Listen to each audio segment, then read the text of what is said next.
Hi, welcome to Mom Projects. Today we're going to be making custom valentines. These valentines are double layered. The bottom layer is a watercolor paper that I'm going to gouache later, and the top layer is a shiny cardstock. I really love the way heart doilies look, so that's what I did.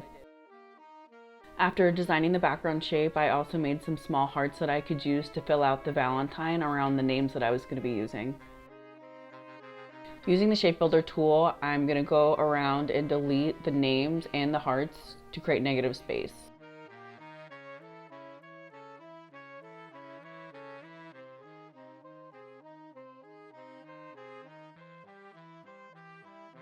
You got to get that little piece right there. Now just rinse and repeat with the other names. Because this is going to be on top of the watercolor paper, I want to make sure that everything looks very filled out and that none of the areas that are going to be cut are too close to other areas that are going to be cut. Cleaning up your workspace at this point is kind of crucial because doing it later is annoying. So I'm going to delete everything that I'm not going to be cutting out, and I'm going to simplify my workspace. After that, I'm going to export it to an SVG file so that I can upload it into my die cut design workspace. For some reason, when I go to cut this, it doesn't put it all on one page, so I need to move things around. Gotta save paper in this economy. I could watch this machine cut all day. Forgot to record it, but I also cut out hearts for the backgrounds in watercolor paper. Here I am gouaching those. Miss Jerry-Lynn and Miss Marie are the best, so they're going to get the best color combinations. I would use a darker color than I did so that the top really pops.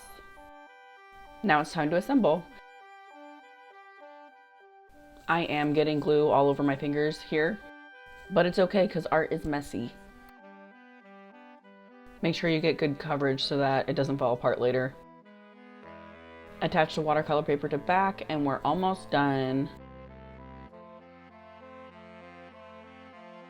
And there is so much glue on the front of this. This is the most tedious part, but just stick with it because it'll be worth it. I left the little pieces of paper on the mat so that I could see all of the little pieces that go into the letters.